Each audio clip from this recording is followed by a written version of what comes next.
어떤 예쁜 딸아이가 엄마한테 물었대요. 엄마, 세상에 처음에 사람들이 어떻게 이렇게 생겨난 거예요? 어떻게 만들어진 거예요? 엄마가 설명을 해줍니다. 하나님이 하나님의 형상을 따라 첫사람 아담과 하와를 만드시고, 아담과 하와가 결혼을 해서 아기를 낳고 그 아기가 자라서 또 아기를 낳고, 그래가지고 이 세상에 사람들이 이렇게 많아진 거란다, 이렇게 설명을 했어요. 근데 저녁이 되고 아빠가 퇴근을 했어요. 그러자 이번에는 그 아들이 아까 엄마한테 질문한 아이의 오빠가 아빠한테 질문을 하는 겁니다. 근데 아빠, 세상에 제일 먼저 사람들이 어떻게 생겨난 거예요? 이렇게 물었어요. 그랬더니 아빠가 그러는 거예요. 그건 말이다. 아메바가 진화돼가지고 원숭이가 되고, 원숭이가 진화돼서 사람이 된 거란다. 이렇게 설명을 한 거예요. 그 설명을 옆에서 듣던 딸아이가 이게 헷갈리는 거야. 아까 엄마하고 말이 다르잖아. 그래서 엄마한테 다시 가서 물었어요. 엄마는 하나님의 형상대로 사람을 만드셨다고 그랬는데, 아빠는 원숭이가 진화돼서 사람이 됐대요. 아니, 누구 말이 맞는 거예요? 이렇게 엄마한테 물었어요. 그때 엄마가 웃으면서 그랬다지요. 그거 너무 어렵게 생각할 거 없어. 아빠는 아빠 집안 얘기한 거고, 엄마는 엄마 집안 얘기한 거야. 그랬대는. 여러분은 어떤 집안 소속입니까? 근데 여러분, 어느 게 더 과학적인 사실일까요? 창조가 사실일까요? 진화가 과학적 사실일까요? 목소리가 현저히 줄어들었습니다, 여러분. 여러분이 이제 혼수 상태에 빠지기 전에 먼저 결론부터 말씀드릴게요. 제가 5년 전쯤 이렇게 설명을 드렸더니 많은 분들이 목사님, 창조와 진화에 대해서 아주 명확하게 정리가 됐습니다, 이렇게 말씀을 하셨어요. 그때 어떤 일이 있었냐면, 여러분 알파고라고 기억하시죠? 알파고, 인공지능 컴퓨터 알파고. 알파고는 계속 자기가 자기하고 바둑을 둬. 1년 내내 1년 365일 24시간 계속 바둑을 둡니다. 그러면서 이렇게 두면 안 되는 거구나, 이렇게 둬야겠구나, 스스로가 학습을 해가요. 그걸 딥러닝이라고 하는데, 자, 여기서 퀴즈 나갑니다. 퀴즈. 맞추시는 분에게 상품 드리겠습니다. 자, 그렇다면 이 인공지능 컴퓨터 알파고는 인간에 의해서 만들어진 겁니까? 스스로 진화한 겁니까? 만들어졌지. 여러분, 스스로 사실은 진보한 것까지도 인간이 그렇게 프로그래밍 해놓은 거예요, 처음부터. 스스로가 스스로가 바둑 두면서 자꾸 학습을 해가면서 점점 더 발전해 가도록 그렇게 프로그램 해놓은 거예요. 바로 이겁니다, 여러분. 여러분에게 누가 이 세상이 창조됐습니까? 진화됐습니까? 하고 물으면 여러분 이렇게 대답해 주세요. 한번 따라합시다. 창조되었고 진보되고 있다. 여러분, 여기서 진화라는 말을 쓰지 않는 것은, 흔히 진화라는 말이 어떤 만드니 조물주를 배제하고 모든 것이 우연히 저절로 이렇게 됐다라는 것을 전제로 하는 말로 쓰여지기 때문에 진화라는 말을 쓰지 않겠어요. 진보됐다. 여러분, 그러면 창조의 증거가 있느냐? 여러분, 있습니다. 여기 젊은이들 잘 드러나요. 맨날 헷갈리는 분들 잘 드러나요.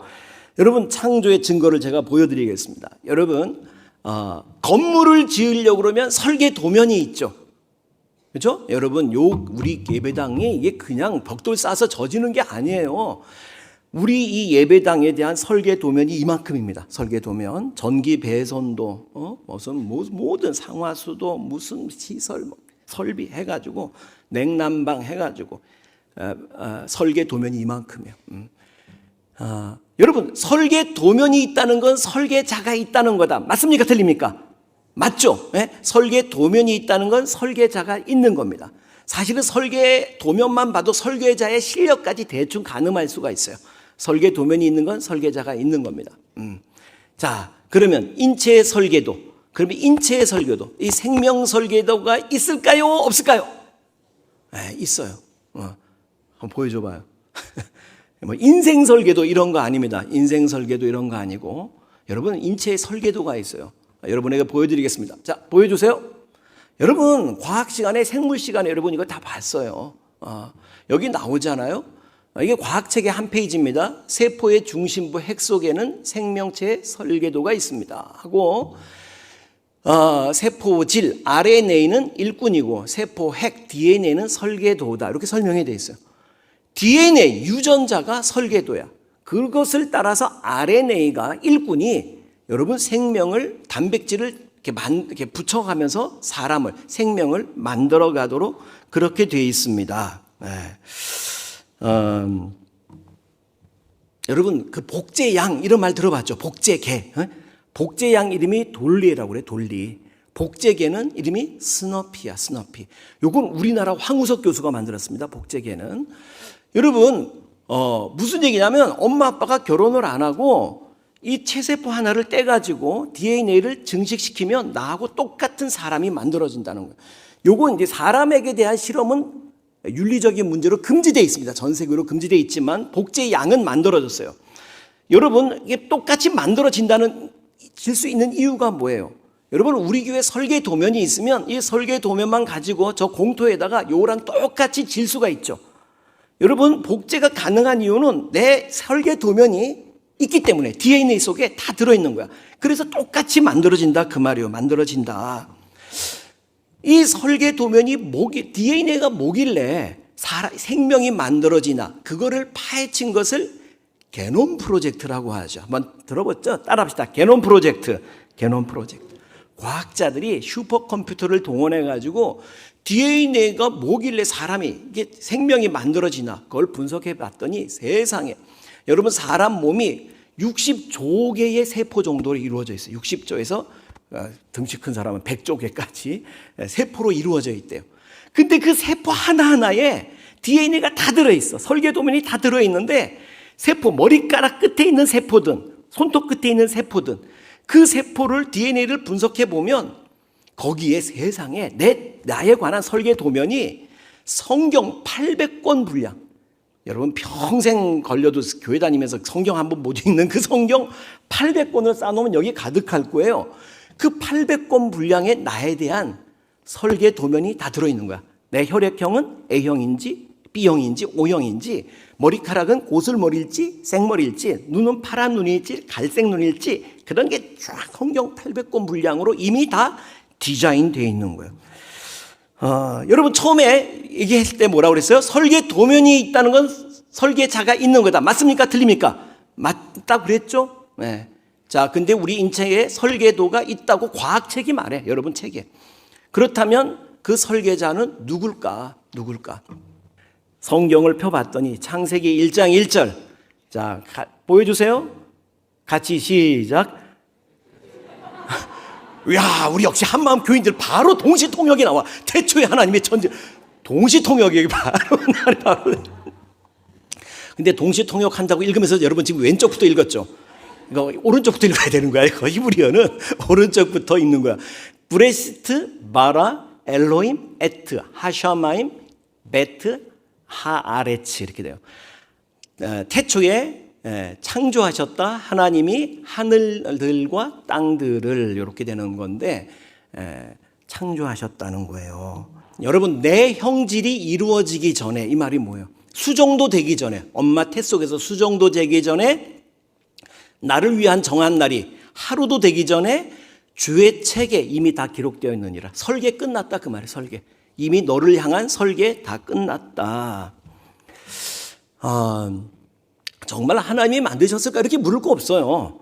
여러분, 이 컵이 존재하는 것은 이 컵을 만든 누군가가 있는 거잖아요. 마이크가 존재하는 건 마이크를 만든 누군가가 있는 거예요. 설계 도면이 있다면 그것을 만든 누군가가 있는데, 우리는 그분, 조물주, 그 지적 설계하신 그분을 믿는 겁니다. 할렐루야. 네. 그분 창조주, 조물주라고 일반 명사로 말하죠. 그분을 우리는 하나님이라고 부르고 그분을 믿는 거예요. 여러분, 학창 시절에 우리가 배웠어요. 그죠? 원숭이가 진화돼 사람이 됐다. 여러분, 그거 증명된 적 있어요, 없어요? 없어요. 왜 대답을 못해? 증명된 적 있어요, 없어요? 없어요. 전혀 없어요. 여러분, 절대로 속지 마세요. 증명된 적 없어요. 그거는 진화론 가설, 영어로 theory라고 그래요. 가설. 따라합시다. 진화론은 가설일 뿐이다. 여러분 비슷하게 생겼다고 비슷한 게 아닙니다. 우리 옆에 있는 분 한번 보면서 한번 얘기해 주세요. 비록 겉모습은 원숭이를 닮았지만 당신의 속 내면은 하나님을 닮았답니다. 시작. 비록 겉모습은 원숭이를 닮았지만 얘기해 줘요. 내면은 하나님을 닮았다. 여러분 겉만 보고 비슷하게 성경의 사람은 하나님의 형상을 따라, 여러분 실제로 하나님의 생기 성령을 불어넣어 루아흐를 불어넣어 주신 거예요. 여러분 종교 생활하는 원숭이 본 적 있어요? 없어요. 절대 없어요. 그러나 어떤 미개한 종족에 가도 사람은 다 종교가 있어요. 사람 사는 곳에. 왜? 영적인 존재이기 때문에. 그리고 그건 뛰어넘을 수 없는 어떤 벽이 있는 거예요. 오늘 설교 제목이 제목 같이 읽습니다. 시작. 근데 여러분 뭐 믿으세요? 아이고 여기 이수원 장로님 뭘 믿으세요? 예수 그리스도. 예수 그리스도. 두 단어로 끝나네. 예수 그리스도. 유기성 목사님인가? 선한목자교회 그 목사님이 그러셨나? 하여튼 어떤 이단에 빠진 학생이 목사님한테 와서 그 이단이 옳다고 막 주장을 하더래. 목사님한테 어처구니가 없어서 야 그래 네가 믿는 것을 한번 써봐 그랬대. 써봐. 그랬더니 세상에 자기가 믿는 바를 이단 교주 누구가 하나님의 아들이고 그런 논리를 서너 페이지를 쫙 쓰더래. 서너 페이지를. 이단은 지가 믿는 게 뭔지 서너 페이지에 쓴대요. 근데 당신한테 물으면 두 단어. 두 단어. 여러분 뭘 믿으세요? 여러분 우리가 믿는 바를 신조라고 그래요. 한번 따라합시다. 신조. 많은 신조들이 있죠. 생활 신조 뭐 이런 것도 신조가 있는데 여러분 예수님을 직접 만나서 예수님이 2000년 전에 이스라엘에 사실 때에 그 예수님께로부터 직접 배운 제자들을 사도라고 말합니다. 한번 따라합시다. 사도. 그 사도들이 복음을 전하면서 그러다 보니까 내가 이제 예수 믿겠다고 세례를 받고자 하는 사람들에게 그러면 예수 믿는다는 게 무엇인지, 기독교인이 된다는 것이 무엇인지, 기독교인은 무엇을 믿는 것인지 하는 것을 정리해서 가르쳤는데 그것이 바로 사도신조라는 거예요. 따라합시다. 사도신조. 사도들이 가르친 우리가 믿는 바가 뭐냐? 신조가 이거다. 그리고 여러분 그거를 우리는 지금 사도신경이라고 흔히 말해요. 같은 얘기예요. 사도신조, 사도신경. 여러분 사도신경을 그냥 외워 젖히지 마시고 여러분 그것이 여러분이 믿는 바의 핵심이에요. 핵심. 그리고 그것을 실제로 그것이 이후로 이제 기독교가 쭉 역사가 진행되면서 이단과 정통을 구분하는 아주 중요한 잣대로 척도로 쓰여지게 됩니다. 사도신경. 그래서 여러분 사도신경이 뭐가 잘못된 거다. 인터넷 찾아보면 되게 많이 나와요. 그거 전부 다 이단이 하는 말이에요. 이단들이. 왜? 거기에 의하면 자기네들은 잘못된 게 바로 드러나. 바로 드러나니까 사도신조 자체를 잘못됐다고 말하려고 그래. 왜? 자기를 정당화하기 위해서 그래요. 여러분 우리 사도신경을 조금 전에도 예배 시간에 외웠습니다만 첫 문장 우리 한번 따라합시다. 나는 전능하신 아버지 하나님 천지의 창조주를 믿습니다. 다시 한번 나는 전능하신 아버지 하나님 천지의 창조주를 믿습니다. 여러분 믿습니까? 조금 전에 그 설명 초반부에 그거 드린 거예요. 우리가 생명의 설계자가 누구냐 말이야 해서 말씀을 드렸어요. 그런데 그 전능하신 하늘들과 땅들을 만드신 그 하나님이 계신다고 해도 그분이 나를 사랑하지 않는다면 그분하고 나하고 무슨 관계가 있겠어요? 전능하신 그 창조주 하나님이 예수 안에서 나의 아버지가 되셨고 나를 사랑하시기 때문에 내 삶의 모든 것을 합력하여 선으로 이루실 것이다. 기꺼이 그렇게 하실 것이다. 할렐루야. 여러분이 사도신경을 외울 때 그냥 외우지 말고 나는 전능하신 아버지 하나님 천지의 창조주를 믿습니다 할 때 이 사실을 머리에 싹 스치면서 지나가야 되는 거예요. 지나가야 돼요. 사실 여러분 그러면 저는 사도신경을 딱 고백할 때마다 힘이 막 솟는 걸 느껴요. 나는 전능하신 아버지 하나님 천지의 창조주를 믿습니다 할 때 세상에 천지를 창조하신 분이 내 아버지가 되신다. 세상에 나는요 그러면 2두 받건 3두 받건 막 삼겹살도 막 힘이 막 솟고 그 안에 막 순대 막 사골까지 막 힘이 팍팍 솟는 걸 내가 막 느낀단 말이에요. 여러분 그걸 진짜로 믿어보란 말이에요. 여러분 우리는 무슨 그냥 인류 역사에 살았던 훌륭한 인물, 석가모니도 훌륭한 분이고 공자도 훌륭한 분인데 그런 훌륭한 인물을 믿는 게 아니에요. 하늘과 땅과 그 가운데 있는 모든 것, 모든 생명을 만드신 그분.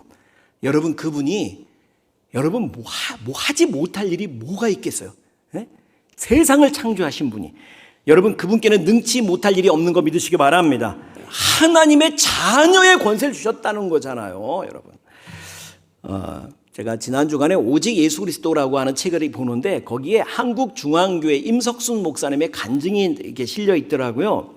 와, 은혜가 되대요. 여러분 1983년 이분이 독일로 유학을 간 거예요. 독일로 유학을 갈 때에 비행기 표 살 돈이 없어서 어려우니까 세상에 나 이 방법 알았으면 나도 유학 좀 다녀오는 건데 윤 목사님 이거 잘 들어놓고 한번 다녀와. 유학 한번. 뭐냐면 돈이 없어. 비행기 표 살 돈이 없어. 홀트 아동복지회를 찾아갔대요. 홀트 아동복지회를 찾아가서 우리나라가 참 부끄러운 일이지만 유아 수출국이잖아요. 버려진 아기들이 많아가지고 독일로 입양을 보내는 거야. 그 입양 아들을 내가 데리고 가겠습니다. 비행기 표 좀 주세요. 이렇게 한 거예요. 됐대. 그래서 애 3명 데려가는 조건으로 비행기 표를 준 거예요. 그래가지고 갔어. 뭐 유학생 비자도 아니었고, 뭐 하여튼 뭐 그래가지고 3개월 후에 이제 비자를 연장해야 되는데 비자 연장하기 위해서 건강검진을 받아야 된대요. 건강검진을 받았더니 세상에 폐결핵 말기 환자로 나온 거예요. 어쩐지 이게 바짝바짝 마르더래. 그래 고생을 많이 해서 못 먹어서 그런 줄 알았더니 아이고 폐결핵 환자였던 거예요. 문제는 다행히 이 폐결핵이 전염성 폐결핵은 아니었는데 그런데 폐결핵 환자는 비자를 연장 안 해주는 거야. 그러면 추방당해야 되는 거예요. 근데 여러분 그 당시만 해도 이 1983년도 여러분 정말 예전엔 그랬어요. 누가 유학 간다 그러면요 온 친지가 전부 다 공항에 배웅 나오고 교회 교인들이 다 막 배웅 나올 때야 막 나와서 울고 막 잘 가시오 막 그러고 250명이 나왔을 때 250명이 배웅을 나와가지고 한 5, 6년 내가 공부해서 석사 학위 받고 오겠다고 그랬는데 3개월 만에 도저히 못 들어가겠더래. 그래서 어떡하나 고민이 돼서 그래서 의사를 다시 찾아갔대요. 그래가지고 그랬대. 의사 선생님 기적을 본 적이 있습니까? 그랬대. 기적을 본 적이. 그랬더니 물론 나도 의사지만 날마다 기적을 체험합니다. 내게 그 기적이 일어났습니다. 그랬대. 그러니까 의사가 뭐 병 낫다고 그러려나? 황당하다는 눈으로 이렇게 보는데, 이렇게 말했대요. 병이 낫는 것만 기적입니까? 병이 갑자기 생기는 것도 기적입니다. 저는 폐결핵이 없었는데, 독일에 와가지고 3개월 만에 말기까지 진행이 됐으니, 이거 기적 아닙니까? 그러니까 무슨 얘기하고자 하냐면, 내가 독일에서 폐결핵을 얻었으니 독일이 책임져야지. 나를 추방하면 어떡합니까? 그 말이야. 독일이 책임져라고. 그러면 의사가, 그러면 네가 그 전에 폐결핵이 없었다는 증거물을 가져오면 인정할게. 그럴 줄 알았대. 그러면 한국에 막 서류 보내서 막 갖다 달라고 그러고 하는데 한 달 정도 시간은 주지 않겠나. 그래서 3개월 만에 추방되는 것보다는 한 4개월이라도 어떻게 버티려고 한 얘기였대요. 버티려고. 그런데 의사가 이렇게 듣더니 그러냐고. 그러면 6개월 치료 기간 주겠다고 그러더래. 야, 이거 여러분은 지금 몰라서 아무 감동이 없죠? 여러분 6개월 그러면은요 독일은 진짜 복지가 잘 돼 있대요. 병원비 싹 다 대주고 치료하도록 그리고 먹고 사는 숙식 문제 다 해결해주고 심지어 어디 가서 요양 다른 곳에서 받겠다 그러면 거기까지 차편도 이렇게 차비도 다 제공해 준대요. 그러니까 이제 아무 걱정이 없어진 거지. 그런데 다만 병원 냄새가 싫어서 병원에 있고 싶지 않더래요. 근데 예전에 입양아 3명 데리고 왔었잖아. 그 입양아들이 모여있는 곳 거기 데려갔다가 오는 기차 안에서 알게 된 어떤 독일인 할머니가 한 분이 있었대요. 그 할머니한테 편지를 썼대. 제가 폐결핵으로 지금 투병 생활을 하고 있는데 혹시 할머니 댁에서 요양 좀 할 수 있겠습니까? 세상에 이 뻔뻔한 편지를 어떻게, 여러분 그리스도인은 조금 뻔뻔해야 할 때도 필요한 것 같아요. 뻔뻔하게 이렇게 보냈는데 할머니가 오라고 답장을 보냈더래요. 그래가지고 가보니까 저택이더래. 아주 뒷마당에 커다란 호수가 있더래. 호수가 있는 저택이. 근데 남편은 사고로 돌아가시고 할머니가 딸 셋이 있는데 딸 셋이 다 출가했는데 딸 하나가, 둘째 딸이 독일어 선생님인데, 독일에서 국어 선생님이지, 그러니까 독일 국어 선생님이, 근데 류마티스 병을 얻어가지고 요양체 집에 와 있더래. 그래서 셋이 지내는 거야. 할머니하고 두 환자하고. 심심하잖아. 그러니까 그 독일 그 딸한테, 독일어 선생님한테 나한테 독일어를 좀 가르쳐 달라고, 내가 한국어 가르쳐 드릴게. 그래가지고 오전에 3시간, 오후에 3시간, 일주일에 5일 동안. 여러분, 이게 지금 뭔 소리인지 몰라. 무료 공짜로 공부한 거야. 언어 연수해야 할 판인데, 독일어 언어 연수를 해야 할 판인데 이거를 공짜로 다 공부를 한 거야. 그리고 그러면서 6개월이 지나는 동안에 완전히 폐결핵이 이제 완치가 됐고, 이제 헤어져야 할 무렵 그 할머니가 딸 셋 모아놓고 그러더래요. 내가 이 임석순 씨, 석순이를 내 양아들 삼고 싶구나 그러더래요. 그러니까 딸들이 다 동의해. 좋습니다 어머니, 그렇게 하세요 그러더래요. 그래가지고 이 할머니가 독일 석사 과정 전 비용을 다 대줬다는 거예요. 다 대줬다는 거예요. 여러분, 남의 일이라고 감독이 별로 없네. 이분이 그 다음에는 석사 과정 마치고 무작정 박사 과정 하려고 영국으로 그냥 무작정 건너갔대. 무작정. 돈이 없어. 그러니까 또 그런 방법도 있더구만. 그러니까 정말 두드리면 열리는 거예요. 돈 하나도 없는데 그냥 선교단체 찾아가가지고 먹여주고 재워주기만 하면 내가 무슨 일이라도 하겠다. 그랬더니 한 선교단체가, 무슬림 선교단체가 그러면은 그렇게 하라고, 먹여주고 재워줄 테니까. 그리고 허드렛 일 시키는 거야. 그렇게 그냥 일을 하고 있는데 어느 날 그 한국에서 목회할 때에 알게 된 권사님이 전화를 하셨대요. 전화를. 해외 전화죠. 그러면서 전화를 하시면서, 목사님, 우리 남편이 지금 영국에 가 있으니까, 목사님, 우리 남편이 런던에 지금 뭐 갈 일이 있는데 좀 우리 남편 좀 안내 좀 해주세요. 영어가 잘 안 되니까 좀 안내 좀 해주세요. 그래가지고 그 남편이 왔는데 무슨 기업 회장이라고 그러더래요. 그러더니 이제 남편이 이제 목사님한테, 목사님 뭐 공부하러 오셨다면서 공부 어떻게 많이 하셨어요? 묻더래요. 그래서 아니요, 돈이 없어서 공부를 못해서요. 그러니까 얼마가 들어가길래요? 그러더래요. 그래서 1년에 학비하고 아주 최소한의 생활비, 그지처럼 사는 생활비가 합해서 한 1,200만 원 정도 듭니다. 1987년 당시에 1,200만 원 듭니다. 그분이 이제 귀국을 하고, 그 처음에 전화했던 그 부인 권사님이 전화를 했더래요. 목사님한테 다시. 그 남편이 목사님께 돈을 좀 보냈대요. 매년, 그러니까 3년 동안, 3년 공부 석사 과정 3년 동안 앞으로 그 돈을 보내주겠대요. 그러더래요. 그래, 은행 가서 통장 찍어봤더니 얼마?